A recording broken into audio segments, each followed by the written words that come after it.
L'Asfa Yenega en leader, la SFB et le RCB qui s'enfoncent davantage dans les méandres du classement en Ligue 2. L'affaire Léopard de Saint-Camille, Real du Faso n'a certainement pas encore livré donc son verdict. Monsieur, dame, bonsoir et merci de nous retrouver pour Sport 3, l'émission que de l'actualité sportive sur le groupe WattFM 3 TV.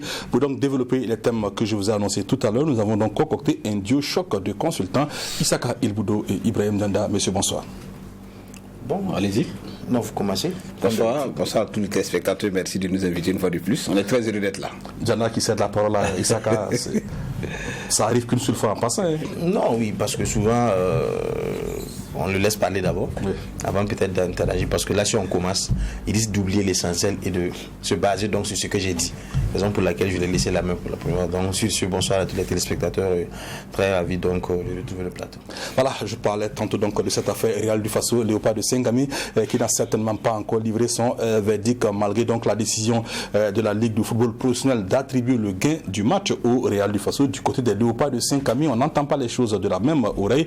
Et donc, pour en parler, nous recevons ici le président des Léopards de Saint-Camille, Adama Thiemtouré, plus connu sous le nom de Anyama. Président, bonsoir. Bonsoir.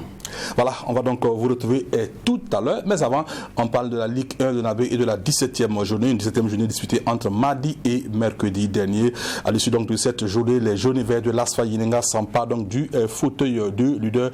Une première place de l'Asfa Yenega favorisée par la défaite de l'étoile filante de Ouagadougou mardi face au Majestic de Saponé. C'était au stade municipal Issoufou Konombo. Résumé de cette rencontre avec Assami Thiemtouré. Les Faux et le Majestic ont donné du spectacle au public présent lors de cette rencontre. Et c'est Majestic qui entame bien ce match. Dès la 12e minute, Issaka Sanfo profite de la mauvaise sortie de Philippe Lapin-Maré, le portier de Les Faux, pour ouvrir la marque. 1-0, Les Faux réagit à la 29e minute sur cette tentative de percée de Yacouba Ouedraogo.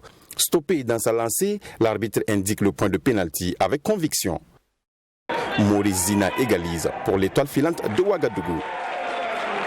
Avant la pause, Yul Walter, l'élément dangereux de Majestic, permet à Zozio Tendelbego de conclure une belle action menée depuis le rond central. 2-1 à la pause, en seconde partie, soit à la 57e minute, sur ce coup de pied arrêté de Mouri, Ibrahim Diko, plus grand que tous, place sa tête et ramène les deux équipes une fois de plus à parité. Majestic déterminé à repartir avec le gain du match, pousse et à la 78e minute, sur ce coup franc repoussé de Mohamed Ouedraogo, Eric Chardé reprend le ballon au fond des filets. 3-2 pour le Majestic et à 4 minutes de la fin, Souleymane Maman donne le coup de grâce à l'EFO sur cette magnifique frappe lointaine. Victoire surprenante de 4-2 pour le Majestic et même au niveau du tableau d'affichage, on n'avait pas prévu le tableau du 4e but. Obligé donc de repartir dans les vestiaires pour se remettre à jour. 3 points donc de Majestic qui sonne le déclic. Donc c'est un match qu'on a préparé minutieusement. On savait que c'est une équipe qui n'est pas facile à jouer et qui a une défense très très solide. Et surtout que nous on venait d'une défaite. On a dit aux garçons il fallait croire. Je pense que la victoire, on avait de la place pour l'avoir. Ils ont cru, même si ce n'était pas notre objectif d'avoir quand même 4 buts. C'est pas facile de mettre 4 buts contre la meilleure défense, mais je pense qu'ils ont cru et c'est un mérite. 2 buts difficiles par contre pour l'étoile filante de Ouagadougou qui en 2 sorties n'obtient que 1 point. On a raté le match à beaucoup de niveaux. Sur les phases offensives, sur les phases défensives, c'est un match totalement raté. Dans la saison, ça arrive. Maintenant, il faut savoir tirer les enseignements et puis rebondir. Difficile, match nul, défaite, effectivement c'est difficile, mais on va rebondir. Majestic pourra donc confirmer lors de la 18e journée face à l'Asfa Yenega, désormais leader après la 17e journée. Voilà, l'étoile filante de Ouagadougou qui a brillé en première partie de saison par sa solidité défensive. Les Bleus et Blancs ont encaissé presque autant de buts en un seul match que sur l'ensemble de la phase aller parce qu'en 15 journées, les Faux n'avaient encaissé que 5 buts et sur ce match face à Majestic, la Reine des Stades en encaisse 4. C'est énorme pour une équipe, je le disais tantôt, qui a surtout brillé par la solidité de sa défense. Issaka Ilboudo, est-ce, on va dire, le début des problèmes pour la défense des Faux? Oh non, dire que c'est le début des problèmes, ça allait trop vite. C'est un championnat et comme l'a dit l'entraîneur, vous savez que pour un seul match, tout peut arriver. Donc n'allons pas trop vite en besoin pour penser que c'est les débuts d'une série de difficultés au sein de l'UFO. Je ne crois pas. Cette équipe a géré très difficilement ce match. Ce n'est qu'un match.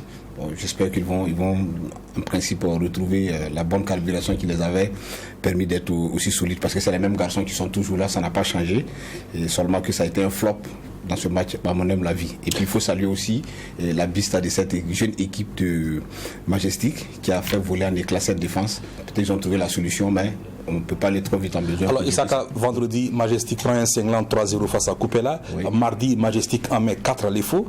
C'est une équipe qui évolue quand même en temps de si. Oui, ça je suis entièrement d'accord avec vous. Il n'y a pas trop la constance dans la prestation de cette jeune formation. N'oubliez pas que c'est une équipe qui est quand même remplie de jeunes garçons qui manquent véritablement beaucoup d'expérience dans le championnat. C'est vrai que la qualité y est, mais le souci majeur de cette formation, c'est comme tu l'as dit, ils ont du mal à répéter les gammes au fil des journées. On fait un bon match aujourd'hui, la semaine prochaine, on est incapable de reproduire la même chose. C'est un peu à l'image de la quasi-totalité des équipes. Il faut pouvoir travailler de telle sorte que être dans la constante, pouvoir aligner 2, 3, 4 matchs, de victoire, de très bons matchs. Mais c'est ce que les équipes n'arrivent pas à faire malheureusement. Il faut vraiment y penser. Alors, Djanda, cette équipe de Majestic qui avait donc l'opportunité, qui se devait bien sûr de l'emporter face à l'EFO pour se remettre dans le bon sens de la marche. Pour un match qu'il fallait absolument gagner, on peut dire que Majestic y a mis de la manière. Oui, j'allais dire qu'ils ont peut-être endormi l'EFO avec cette ratée lors de cette défaite 3-0 face à la 6e journée, à la 16e journée. À la 16e journée, je dirais, face au dernier. Donc, vous prenez une défaite comme ça, facilement, ça endort un peu votre prochain adversaire qui est peut-être le leader qui finit donc de façon, je dirais, inattendue cette phase aller avec peut-être le titre de champion à mi-parcours, qui revient un peu aussi, quand vous voyez un peu la façon dont l'Étoile joue. Je ne sais pas si c'est parce que peut-être sur le plan tactique, Falcao a peut-être bouffé son collègue de Sawadogo de l'Étoile finale, ou bien c'est les joueurs qui se sont sentis trop beaux sur le terrain. Mais l'EFO n'a pas joué son jeu d'entraînement. Il s'est laissé beaucoup plus prendre dans le piège du jeu de Majestic, vouloir courir, jouer ce jeu. Vous savez que c'est un centre de formation avant tout. Donc les enfants, ils jouent libérés. Ils jouent donc de façon à créer donc du spectacle. Et là, l'Étoile qui était habituée donc à fermer derrière et à sortir en bloc pour essayer donc de continuer, parce que souvent quand l'Étoile gagne, souvent c'est 1-0, pas plus de 1. Rarement l'Étoile n'avait gagné peut-être à des larges scores. Il y a eu un 3-0. Oui, il y a eu un 3-0, oui, je dis rarement. Parce que ils ont aussi leur philosophie de jeu, fermer derrière et sortir réellement en bloc. Mais là, ils sont allés dans le rythme. Vous voyez, c'est vrai, le spectacle était beau pour ceux qui étaient donc du côté du stade. Mais à un certain moment, il ne faut pas se baser sur le spectacle. Il faut regarder également ce que le score peut donner. Mais là, c'est vrai qu'il y a eu des erreurs défensives au niveau des gardiens, surtout le jeune Marie qui avait brillamment gardé ses cartes inviolées pendant un certain nombre de journées en face aller. Cette fois-ci, qui fait au moins 2 sorties hasardeuses qui n'a pas du tout arrangé dans son équipe. Mais l'un dans l'autre, je pense que tactiquement, l'Étoile a été bouffée donc par le Majestic. L'Étoile a été bouffée par le Majestic. Alors, une action en première période qui aurait bien pu changer donc le visage de cette partie, c'est ce penalty donc accordé à l'Étoile filante de Ouagadougou. Voilà, on revoit donc l'action donc en image. Tacle du défenseur de Majestic, l'attaquant de l'Étoile filante de Ouagadougou s'écroule. L'arbitre donc n'hésite pas et indique le point du penalty. Isaka Ilboudou, y avait-il péno sur cette action? Franchement, quand je regarde l'action, je pense qu'il est beaucoup plus spectaculaire que dangereux. Oui. Il est beaucoup plus spectaculaire parce que c'est un tacle glissé. Le joueur, il prend le ballon et dans son élan, il emballe pratiquement le défenseur de l'Étoile filante. Mais quand vous regardez extrêmement bien, vous n'allez pas vous rendre compte qu'il y a eu un contact entre les deux joueurs. Mais Isaka, tu n'as pas répondu à ma question. Y avait-il pénalty? Mais je suis en train de venir, je vous répondrai. Je fais une analyse et puis je vous donne ma position. Oui. Donc, je constate que c'est un tacle glissé et à aucun moment, je n'ai vu un contact entre ces deux joueurs. Donc, pour moi, le pénalty, on pouvait ne pas le siffler. Ibrahim Djanda, on pouvait ne pas le siffler, ce qui suppose qu'on pouvait le siffler également. Oui, Moi je pense qu'il n'y a pas pénalty. Je pense qu'il n'y a pas pénalty, même si je comprends l'arbitre, parce que sur le feu de l'action, le défenseur est venu vraiment avec un excès d'engagement aussi. Mais dans ces phases de situation, il peut y avoir pénalty, par exemple, si l'attaquant avait laissé traîner le pied pour couvrir un peu le ballon. Mais là, il n'a pas couvert, il courait comme ça. Le défenseur est venu, il a dégagé le ballon. Il n'y a pas du tout pénalty. Mais sur le feu de l'action, il a dit c'était un peu spectaculaire, la façon de chuter. L'arbitre s'est beaucoup figé sur l'aspect excès d'engagement donc pour siffler ce pénalty, même si dans le fond il n'y avait vraiment pas pénalty. Voilà pourquoi je dis qu'on pouvait siffler le pénalty comme on pouvait ne pas le siffler, parce que j'ai dit clairement. Oui, mais là tu m'as embrouillé. En fait, non, je t'embrouille pas. Là, je dis, on a retrouvé le nord du sud. Je dis. Ce que je veux savoir, est-ce qu'il y a faute ou pas? C'est tout ce que je veux savoir. Non, moi j'estime qu'il n'y a pas de faute. Merci, c'est tout ce que je voulais savoir. C'est ce que je veux dire. En attendant donc de revenir sur la suite donc de cette 17e journée de la Ligue 1 Lenabe version 2021-2022, on retrouve donc notre invité du jour, je rappelle. Il s'agit de M. Adama Tiamtore Di Anyama, le président des Léopards de Saint-Camille, qui retrouve la Ligue 2 après une saison au sein de l'élite. Président, avant de venir sur le vif du sujet, on va vous demander qu'est-ce que vous retenez de cette participation la saison dernière en première division. Ça n'avait pas marché, le maintien n'a pas été accroché et l'équipe retrouve la deuxième division. Qu'est-ce que vous retenez de cette expérience en première? Je retiens de cette expérience-là que la première division n'est pas pour n'importe qui. Oui. C'est très dur. C'est très dur. Ouais, ouais. Ça, franchement, pour le dire, oui. Et avec une équipe sans moyens, une équipe de quartier sans moyens, vraiment c'est très difficile. Les enfants se sont donnés à fond. Et vous avez parlé de l'arbitrage tout de suite. C'est la même chose, on a perdu des matchs que nous pensons honnêtement qu'on ne devait pas perdre. Parce que nul. Donc c'était dur. C'est une expérience positive. Une expérience. Et vous allez retrouver la première division bientôt, j'espère. Bon, cette année, je pense qu'on va jouer peut-être le haut du tableau. Oui. Nous sommes en train de... Alors cette année, pourquoi vous ne pouvez pas retrouver la première division? Il faut qu'on se prépare pour revenir. Parce qu'on a perdu 20 joueurs sur 30. Oui. Donc ça veut dire que... Mais dites-moi pourquoi vous n'avez pas de chance cette année de retrouver la première division? Bon, avec de nouveaux joueurs, c'est difficile. On va essayer. Mais j'espère que le match face au Real du Faso n'y est pour rien. Hein? Non. Alors qu'est-ce qui se passe avec donc, le Real du Faso, entre les Léopards de Saint-Camille et le Real du Faso? C'était la 4e journée sur le terrain de l'ASFA. Merci pour le clin d'œil que vous faites à l'autre. Hein. On parle de l'ASFA et merci pour le clin d'œil. Les initiés comprendront. Où la première mi-temps était serrée, la deuxième mi-temps, on a pris le dessus, on a eu un pénalty indiscutable. Et le joueur a pris près de 2 minutes avant qu'on l'évacue dehors. Et le petit a pris le ballon, il l'a placé. Il a pris au moins 30 secondes pour désaxer un peu le gardien. Il a marqué. L'arbitre a indexé le centre. Il a bu. Il a bu. D'accord. Il a indexé le centre et les joueurs ont commencé à jubiler. À notre grande surprise, on les voit soulever son bras. Oui. Et le camp adverse dit engagez vite, engagez vite. Ils ont engagé vite, ils ont joué.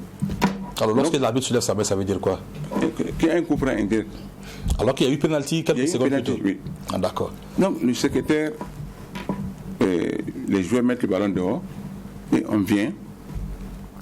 On peut s'excuser. Il dit non, il y a des joueurs qui sont rentrés dans les 18. Les joueurs du Léopard de Saint-Camille. Les joueurs du Léopard de Saint-Camille. Moi personnellement que je n'ai pas vu. D'accord. Alors, président, ça tombe bien. J'ai deux consultants avec moi parmi les meilleurs de la place. Lorsqu'il y a pénalty, le joueur transforme et que l'arbitre constate après qu'il y a des joueurs qui étaient dans la surface, qu'est-ce qu'on fait en la matière?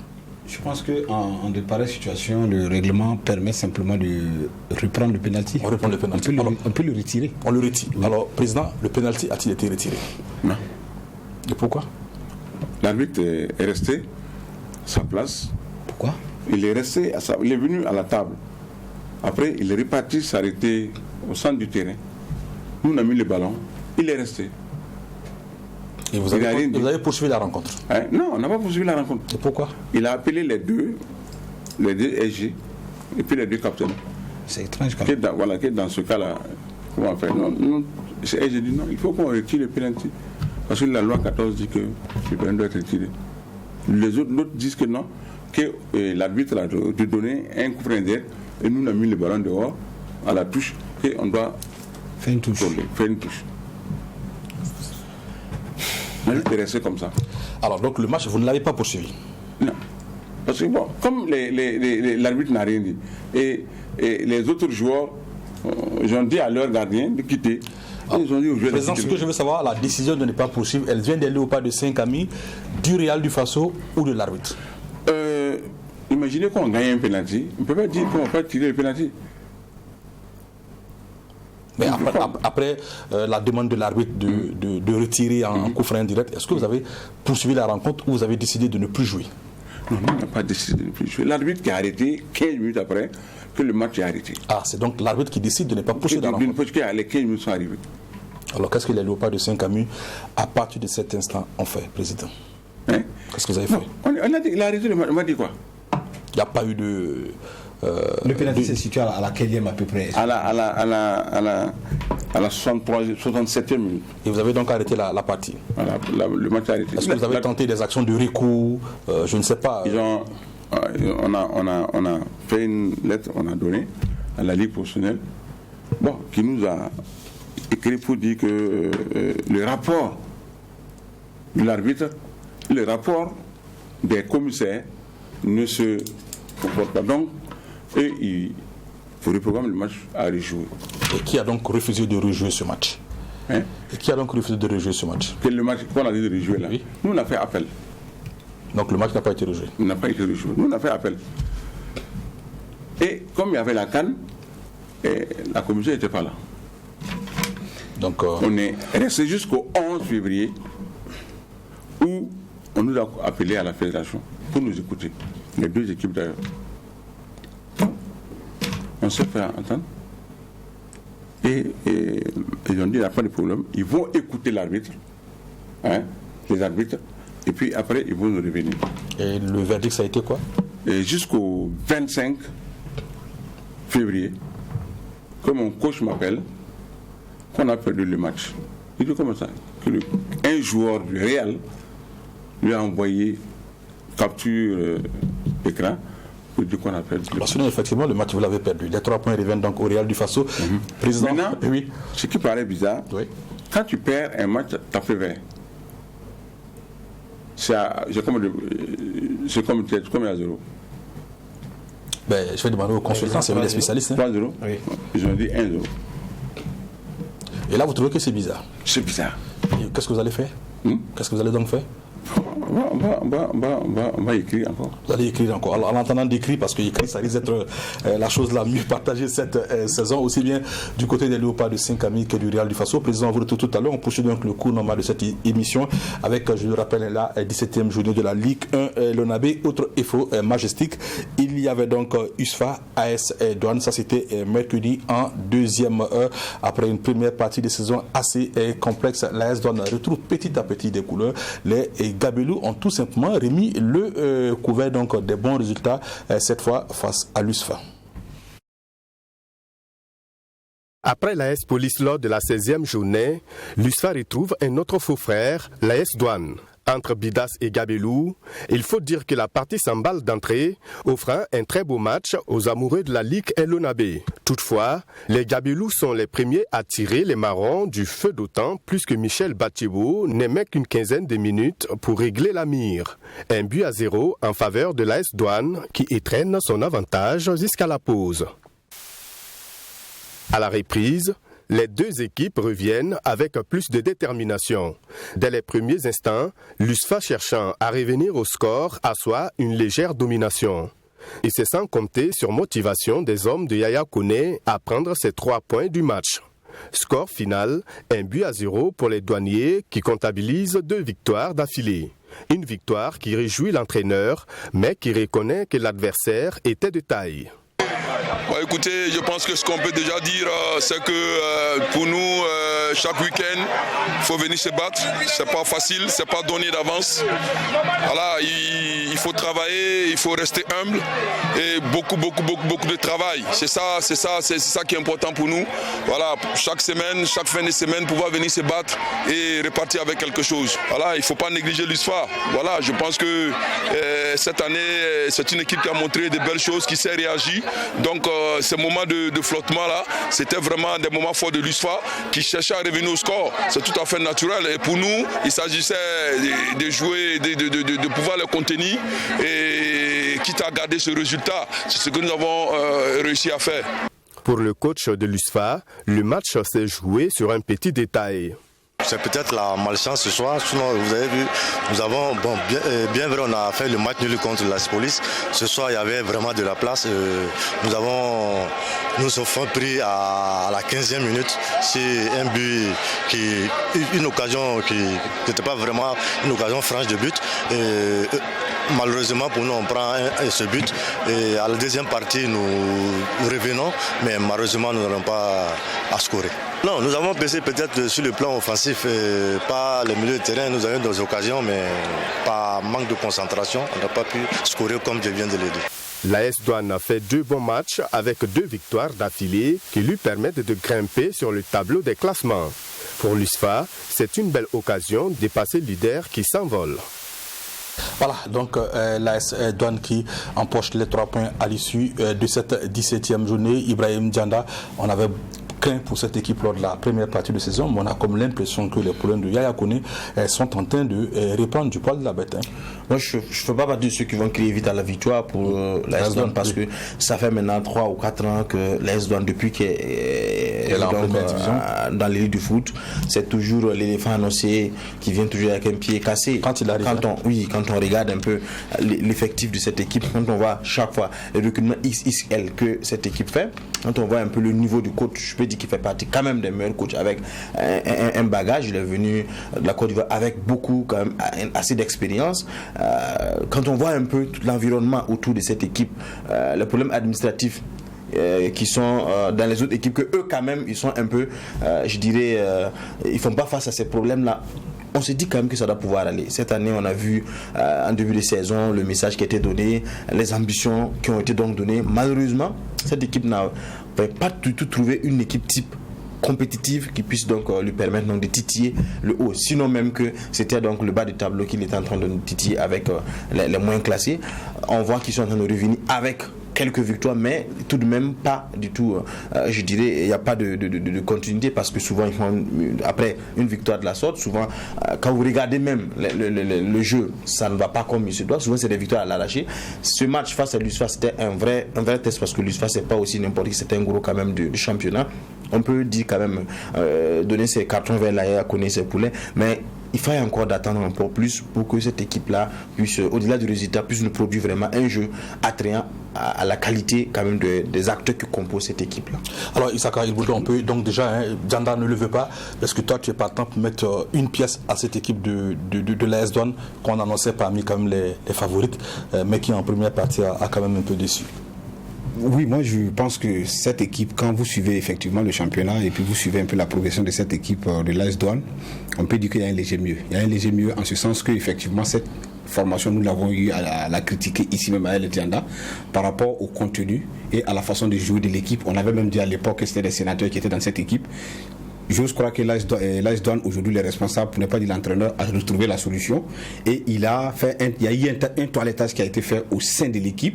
Et on a revu un peu les objectifs. Qu'est-ce qu'on veut aller rechercher? Et on a inculqué cela. Et depuis quelques matchs, ça a commencé à marcher. L'AS Douane a fait des matchs qu'on a vus, qu'on n'avait jamais vus. Il y avait l'envie, la détermination, la grinta, il y avait tous ces facteurs. Donc ça les permet de gagner le match d'avant, ça les permet de gagner ce match. Donc pour moi, ils ont tiré les leçons du passé, ce qui faisait que ça ne marchait pas. C'est vrai, il a dit, une équipe n'est pas forcément une constellation de stars ou de grosses têtes, mais il faut une âme à l'équipe. Et nous, on l'avait dit ici à l'époque, on ne l'a même pas laissé l'entraîneur, on a dit, l'équipe n'a pas d'âme. vous ne pouvez pas recruter tous ces joueurs XXL et que vous n'êtes pas capable de gagner même le moindre match. Ça veut dire qu'il y avait des soucis. Et apparemment, ils ont compris, ils ont changé le fusil d'épaule. Quand vous regardez aujourd'hui l'AS Douanes jouer, ce n'est pas seulement que la qualité qui fait gagner le match dans le championnat, mais c'est l'envie et la détermination. Et ce sont ces éléments que Yaya Kone semble avoir retrouvés aujourd'hui et les joueurs répondent présents. Et faire 2 matchs, 2 victoires, ça veut dire qu'on est en train de passer à une autre étape. On est en train de passer à une autre étape certainement pour l'AS Douanes. Et justement ce même mercredi en première heure, l'ASFA Yenenga recevait le Racing Club de Bobo. Occasion donc pour la vieille dame de Zempasgo de ravir la première place à l'étoile filante de Ouagadougou. Mission donc on va dire réussie pour les poulains du coach Albert Frédéric Bambara du Djoblou. Le renouveau de l'ASFA Yenenga version Albert Bambara se poursuit. 4 jours après une victoire pleine d'enseignements face au RCK, la vieille dame a remis le couvert lors de la 17e journée face au Racing Club de Bobo. En réception d'une bien pâle équipe du Racing, l'ASFA Yenenga ouvre le score après un quart d'heure de jeu suite à un penalty transformé par Yannick Pornogo.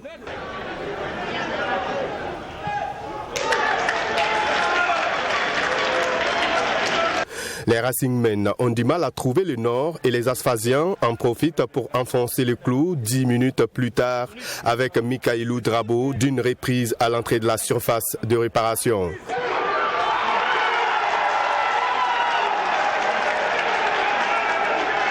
De but à 0 en faveur de l'ASFA Yenenga au terme des 45 premières minutes. En seconde partie, le RCB ne se montre guère entreprenant, laissant l'ASFA Yenenga se diriger tranquillement vers une deuxième victoire d'affilée. En pleine tempête et avant-dernier au classement, le RCB vit certainement l'une des pires saisons de son histoire. Nous sommes en train de traverser des moments très difficiles parce que ces moments-là font partie du football.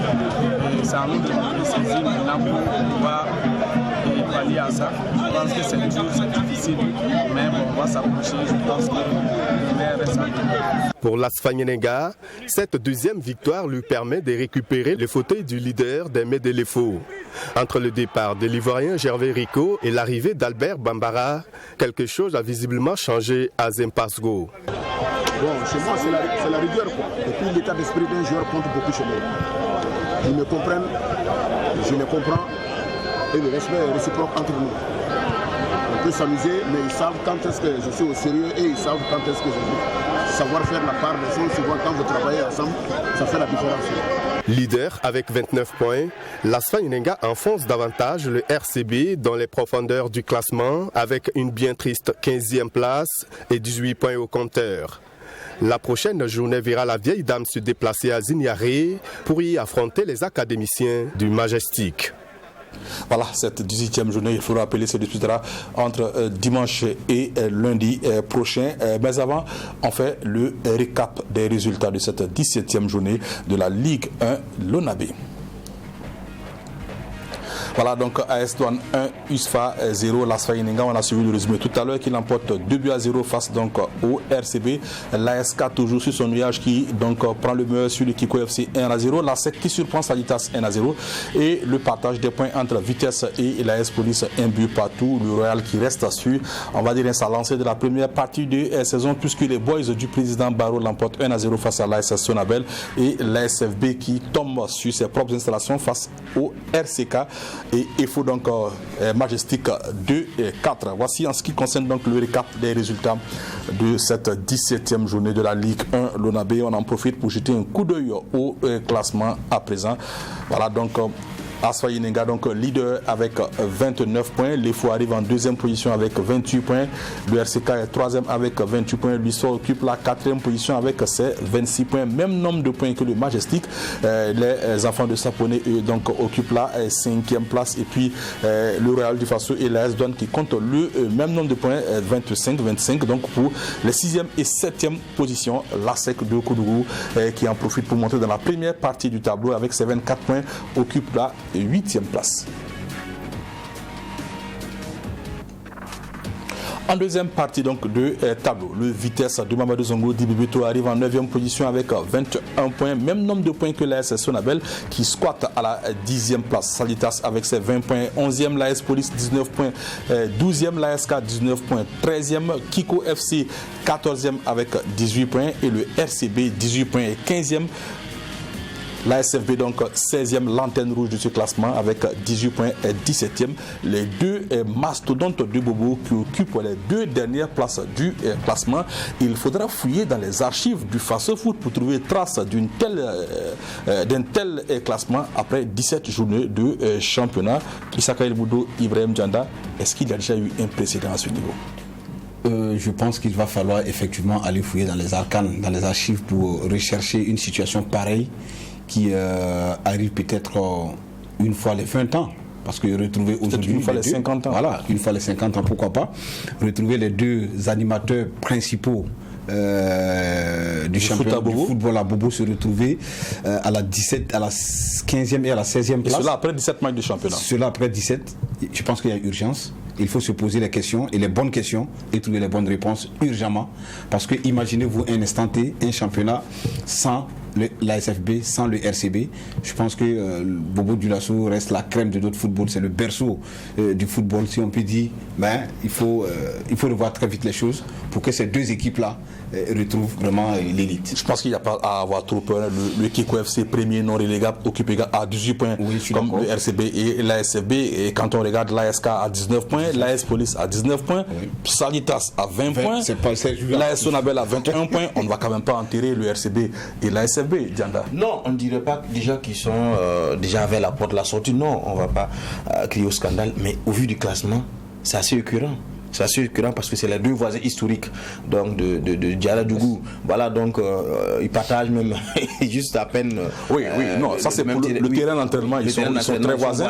Mais c'est les deux rivaux également. Il y a Sikasso aussi. Voilà, donc les deux rivaux également. Si on parle donc du foot à Bobo Dioulasso, c'est RCB, c'est ASB avant les autres. Quand on regarde, avant eux, c'est qui? Un point de différence. Kiko FC également, l'autre club bobolais. Ce n'est que le Royal qui est peut-être 8e, le seul club bobolais un peu bien classé. Le Royal est 7e. Et 7e, un peu bien placé. Ça pose assez de questions fondamentales sur l'aspect même du développement du football à Bobo Dioulasso. Je pense qu'à un certain moment, Bobo Dioulasso avait vraiment produit beaucoup de jeunes footballeurs, surtout avec ces centres comme Ifama Troukou et autres, qui sont du côté de la 3e division, 2e division, mais qui produisaient beaucoup de la crème de ces clubs-là. Vous voyez que ces clubs-là, beaucoup prenaient des jeunes qui venaient donc de ces petits clubs donc de 3e et autres, de division amateur. Mais à un certain moment, on a compris que ces clubs aussi ont un système de management qui essaie donc de retenir les jeunes, quitte à travers ce que ces clubs montrent. Quand vous regardez un peu dans la zone de la Ligue et dans la 2e division, la poule B, vous allez avoir des petits clubs donc, de Bobo Dioulasso qui sont en train donc de se tirer un peu leur épingle de jeu. Donc ce n'était plus formé, donné à RCB ou à l'ASB directement, mais également ils essaient donc de construire des équipes pour monter. Donc quitte à ce que maintenant l'ASB et le RCB essaient donc de mettre un peu plus en termes financiers pour avoir la qualité, ou bien donc miser sur la formation eux-mêmes donc au sein même de leur propre club. Donc ça tire un peu une réflexion. Ça n'explique peut-être pas forcément cette chute-là, mais ça entraîne quand même une réflexion à long terme pour voir un peu, parce que plus ça se répète, si par hasard les deux descendent en 2e division, vous voyez un peu ce que ça peut faire en termes de production de spectacle. C'est vrai, Raïmo peut revenir, mais c'est un petit club donc à côté de Bobo avec ses supporters, mais les anciens supporters de Bobo, c'est RCB, ASFB, donc ça coupe un peu donc dans le spectacle footballistique. On espère bien sûr qu'ils ne vont pas couler, même s'il faut se rappeler que c'est deux clubs qui descendent cette année, contrairement à l'année passée. Il y avait 4 qui en a donc été donc préjudiciable un peu donc à Raïmo et surtout à le 5e bien sûr. Alors il faut préciser que cette saison c'est donc deux clubs qui donc seront relégués à l'issue de la saison. Ce qu'on sait, ASFB, RCB, c'est l'équivalent de Étoile Filante de Ouagadougou, Asfa Yenenga. Donc ce qu'il faut souligner, c'est que bizarrement au moment où ces deux là sont en train donc de frôler donc la descente, c'est l'Asfa et l'EFO qui avaient disparu un peu au profit des centres des nouvelles équipes qui sont donc en train de se titiller donc à la tête du championnat, suivi par qui? RCK, USFA. Donc c'est les anciens clubs associatifs qui reviennent, et à Ouaga et à Bobo ils sont en train de chuter. plus les petites équipes maintenant qui sont les nouvelles équipes, nouveau format management. Le terme nouvelle équipe à petite. Ah oui, les nouvelles équipes. Alors on en profite donc pour faire retrouver donc notre invité Adama Tiamtori, président des Léopards de Saint-Camille. Alors président, j'ai devant moi on va dire le rapport de la commission d'appel, et dans ce rapport que j'ai pu brièvement parcourir, le rapport du commissaire du match ne vous est absolument pas favorable. Selon le rapport du commissaire donc du match, l'arrêt du match est imputable au Léopard de Saint-Camille. Il semble que l'un de vos joueurs aurait dit, je répète, je lis donc la phrase, aucune réclamation n'a jamais abouti au Burkina Faso, ce n'est pas la peine. Donc, un de vos joueurs aurait répété cette phrase et la partie s'est poursuivie avant que vous reveniez sur votre décision. Bon, vous savez, je suis déçu. De quoi? Deux commissaires. Oui. C'est quand il y a un match, il y a un commissaire et un délégué de match. Oui. Vous laissez une personne qui n'est pas sur le banc de touche, qui est à côté entre le banc et la table, qui donne des instructions. Et c'est cette personne qui aurait dit de ne pas faire. Non. C'est de l'équipe adverse. Oui. C'est pour te dire que on n'a pas. Cette personne aurait influencé. Aurait influencé. Non, c'est pas influencé. Pour vous dire que si vous êtes des commissaires du match, si tu fais un rapport comme ça, et toi au vu où tu es assis, tu regardes quelqu'un qui n'est pas sur le banc de touche, il n'a pas son nom sur la liste de l'équipe, et il est là, il donne de la voix. Vous le laissez faire. C'est cette personne qui aurait donc tenu ses propos? Non, je veux dire par là, c'est un encadreur qui est là, c'est pas normal qu'une autre personne vienne donner de la voix à coacher une équipe qui n'a pas son nom sur la liste. Pour vous dire la malhonnêteté de certains. On ne va pas utiliser ce thème. On va utiliser. Finalement, président, moi, ce que je veux comprendre. C'est-à-dire, j'ai vraiment du mal à suivre effectivement ce qui s'est réellement passé. Est-ce qu'aujourd'hui, vous vous sentez lésé? Si oui, et j'ai du mal. Pourquoi je dis j'ai du mal? Parce que c'est quand même assez bizarre que malgré que vous ayez un penalty que vous avez marqué, qui aurait dû être repris, la commission sort un document qui vous est totalement défavorable. Dites-nous réellement, est-ce que après ce pénalty a problème, est-ce que au sein de votre équipe, il n'y a pas eu véritablement des problèmes que vous avez produits qui ont fait que finalement tout s'est grippé et aujourd'hui le rapport est tombé? Moi je vais dire grippé comment? Imagine, mets-toi à la place d'un dirigeant qui prépare son match, qui gagne un pénalty et qui tire une personne qui a fait ça. Cette loi-là, c'est les ABC du football. Et il refuse le pénalty. Il dit que c'est parce qu'il y a des gars qui sont dans le 18. Pourquoi tu n'as pas reçu le pénalty? Donc, si je comprends bien, c'est dit que la décision de l'arbitre de refuser peut-être le pénalty est venue peut-être parce que quelqu'un de l'encadrement, votre adversaire. Non, c'est pas. Quand on a arrêté, le match a arrêté, quand le ballon est posé sur le point de pénalty, les joueurs voulaient rentrer. Les joueurs de l'équipe voulaient rentrer. Les encadreurs, ils disent non, je ne vais pas rentrer. Ils savent que l'arbitre a commis une bêtise.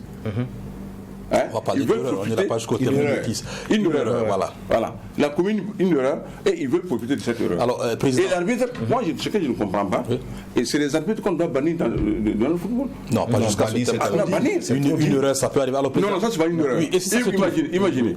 Erreur, par exemple, c'est quelqu'un qui a fait une pénalty. Comme le pénalty, vous avez dit que c'est chaud. Là, c'est des faits de jeu.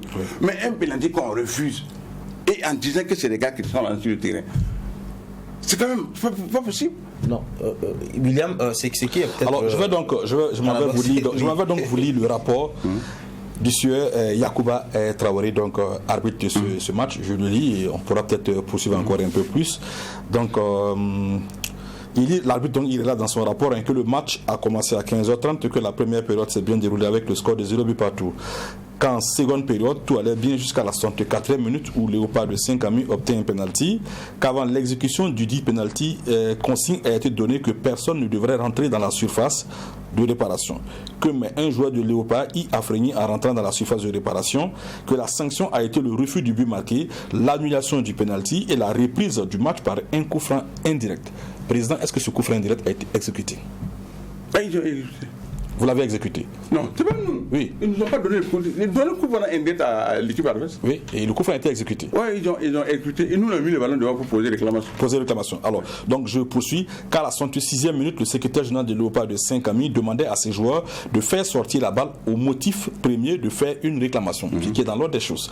Alors, et que c'est ainsi que le match fut arrêté, que même par la suite, sous l'influence des supporters, il ordonnait à ses joueurs de quitter le terrain, de ne pas jouer tant que le pénalty ne serait pas retiré. Qu'après 15 minutes donc d'attente à les convaincre, ils ont refusé de continuer le match. Alors selon le rapport de l'arbitre, c'est plutôt les Léopards de Saint-Camille qui ont tout simplement refusé de jouer le match. C'est malhonnête. Non, donc vous n'avez pas refusé de jouer? On n'a pas refusé de jouer. Est-ce que, supposons que oui. Il a mis le ballon sur le point de pénalty. Le ballon, même si c'est notre joueur qui a pris le ballon, il met sur le point de pénalty. S'il ne veut pas, il va prendre le ballon, il va dire d'aller troller. Il n'a rien dit. Alors donc vous avez donc refusé de rejouer, président? Non, on n'a pas refusé. Vous n'avez pas refusé. Non. Donc, on a mis le ballon, le joueur est parti. On pose la question de façon claire parce que là, l'arbitre dit clairement dans son rapport qu'il y a eu pénalty, quelqu'un est rentré. Mais est-ce que le règlement dit que quand vous tirez un pénalty et qu'il y a un joueur qui rentre, vous transformez ça en coup franc indirect? Je ne sais pas. C'est vous qui êtes les consultants. Non, je dis, est-ce que le règlement dit? Parce que là, si la nouvelle réglementation le dit, alors que les acteurs concernés donc soient tous mis au même niveau d'information. Parce que là, moi on suit tous le face-au-foot. Isaac, c'est plus de plusieurs années que tu suis le face-au-foot. On voit ce genre de situation. Parce que le problème, c'est que quand ce genre de choses arrivent et que les supporters, les joueurs se sentent lésés, je suis désolé, mais ce ne sont pas des enfants de cœur. Vous n'allez pas les demander de rentrer jouer ce match. Et vous diront clairement que non, l'arbitre a pris pas camp pour l'autre équipe, donc ils ne vont plus jouer le match. On en a vu des situations comme ça arriver. Mais là, que l'arbitre même reconnaisse, c'est ce qu'il a dit, il faut d'abord que peut-être on tire la sonnette là-bas. Je suis d'accord que le comportement de certains joueurs, de certains supporters, ils vont dire de ne plus jouer. Ça c'est sûr, même si le président ne le dit pas, ils vont dire si on ne reprend pas notre pénalty, on ne joue pas. Alors est-ce que le fait de l'action? Mais est-ce que quand on est la faute technique n'est pas du côté de l'arbitrage? Est-ce que quand on est dans son droit, ou on estime être dans son droit, est-ce que la meilleure solution c'est de refuser de continuer le match? Je vais vous parler. Aucun joueur n'a refusé de jouer. On ne peut pas empêcher les supporters qui sont dehors les grillages là de manifester. Eux aussi, ils ont des joueurs qui manifestent, des supporters qui manifestent. Je dis à lui de ne plus retirer les pénalty. Alors donc messieurs, on va poursuivre en attendant de retrouver donc la suite de ce débat avec donc le tableau des oppositions de la 18e journée de la Ligue 1, l'ONAB. Voilà donc du côté des Bobos, Vitesse reçoit l'AS Sonabel, le RCB accueille le Talfilan de Ouagadougou, la SEC donc après avoir donc défait Salitas se rend à Ouaga puis défier l'USFA, le RCK accueille l'ASK et le Majestic reçoit l'AS Fayenenga à Zignaré pour donc l'un des plus gros chocs de cette 18e journée. L'AS Police accueille le Royal FC, Salitas sera face à l'AS Douane pour un autre choc et le Kiko sera donc face à l'ASFB pour le petit derby de Bobo Dioulasso. On en profite donc pour revoir avec vous l'état d'esprit des équipes lors de la conférence de presse d'avant-match, résumé signé dans sa 8e tour. Une semaine chargée pour les clubs de Ligue 1. Les matchs du milieu de semaine est terminé. Place au match de week-end qui s'annonce très alléchant. Majestic, après cette démonstration de la 17e journée à domicile, reçoit l'AS Fayenenga. Une victoire arrangée dans les placards et se remobiliser pour rééditer le même exploit, selon Moussa Sanogo Di Falcao. Nous sommes dans un championnat, ce n'est pas un match de coupe, c'est un match de championnat où il faut prendre les matchs comme ils viennent et aussi avec d'autres organisations. Je pense qu'avant cette victoire dont vous parlez, nous avons subi une cuisante défaite contre l'ASK chez nous. Donc c'est pour dire que pour nous, la vérité d'un match n'est pas forcément celle du prochain match. Donc il faut se dire que la SOA c'est aussi une équipe, un des quarters de notre championnat. Donc il va falloir s'organiser autrement pour aborder ce match. Donc pour nous, le match le foot c'est du passé. Il ne faut pas dormir sur ce qui s'est passé. Ce qui est déjà passé, c'est passé. Je pense qu'il ne faut plus revenir là-dessus. Tout comme la défaite, il fallait très vite évacuer. Et je pense que c'est ça aussi, cette joie, il faut vite l'évacuer et puis faire face à la réalité. L'AS Fayenenga, leader à ce stade du championnat, dit être déterminé à y rester jusqu'à la fin. Pour ce faire, le staff technique dit avoir décelé les imperfections et compte les corriger à partir de cette rencontre face au Majestic. Quand on veut être champion, on n'a pas besoin d'avoir peur. On va avoir peur pour être champion. Un champion n'a jamais peur. On essaie seulement de bien jouer. C'est comme la question qu'il m'a posée. Nous, on essaie de motiver nos gens au maximum, puisque l'objectif est clair, il n'y a pas de demi-mesure dessus. Donc, et puis on pense qu'on a les éléments pour ça. Donc, il n'y a pas de problème, il n'y a pas de raison d'avoir peur. Depuis le début de la saison, l'objectif c'était ça. Mais à mi-parcours, il y a souvent des erreurs, des petits trucs. Tu sais, le football n'est pas mathématique, il y a des trucs qu'on ne maîtrise pas. Bon, maintenant on est en phase retour. Il y a des trucs qu'on a presque joué avec tout le monde. Donc on essaie d'apprendre de nos erreurs et puis de nos défaillances et puis pour essayer de corriger ce qu'il y a à corriger. L'autre opposition du week-end très attendue, c'est AS Douane Salitas. Les douaniers, après 2 victoires d'affilée, montrent un meilleur visage par rapport à la première phase du championnat. Selon l'entraîneur adjoint, l'AS Douane est toujours en train de peaufiner quelques réglages en vue d'éviter de revivre les mêmes situations. Moralement, ça va chez nous. On est bien, moralement. Mais je pense que je tiens à dire que ce match, pour moi, c'est terminé. On a déjà évacué ça. Voilà, donc du coup, on se prépare pour jouer lundi contre Salitas. Voilà, donc du coup, je pense qu'une victoire après, ça va encore nous plaire. On prend match par match. Hein. Voilà, donc du coup, cette victoire déjà, on l'a oubliée déjà. On se prépare déjà pour le match de Salitas. Salitas, par contre, démarre la seconde phase avec 2 défaites d'affilée. Une situation peu confortable pour les Colombes qui comptent se ressaisir lors de ce match. Pour Abdraman Diarra, l'entraîneur adjoint, il n'y a pas de pression actuellement. Nos attaquants, présentement, manquent de réussite devant les buts. Je dirais ça comme ça parce qu'on arrive à se créer des occasions. On arrive à poser notre jeu, à construire, à produire du jeu. Maintenant, ce qui reste, c'est concrétiser ces occasions qu'on se crée lors des matchs. Je dirais que nous, on n'a pas la pression. Voilà, le championnat, il reste encore une courte journée qui arrive. Majestic Asfaw Iningas pour ce dimanche au stade municipal de Zignaré et Salitas AS Douane lundi au stade Issoufou Joseph Konombo.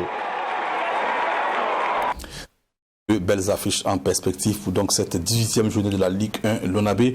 On revient sur notre sujet du jour un petit peu pour dire que ce match, c'est, on va dire, une décision à rebondissement lors du premier verdict de la LFP publié donc le 31 décembre donc, dernier. Il était demandé à ce que ce match soit rejoué et l'argument qui avait prévalu du côté de la LFP, je m'en vais vous lire, la LFP prenant en référence la disposition de l'article 98 du code disciplinaire de la FBF qui stipule en cas de divergence entre les rapports des divers officiels de match, à défaut d'éléments permettant de trancher entre les diverses versions des faits, le rapport de l'arbitre prime sur les faits qui se sont produits sur le terrain de jeu pour les faits qui se sont déroulés à l'extérieur de cette terre. C'est celui du commissaire qui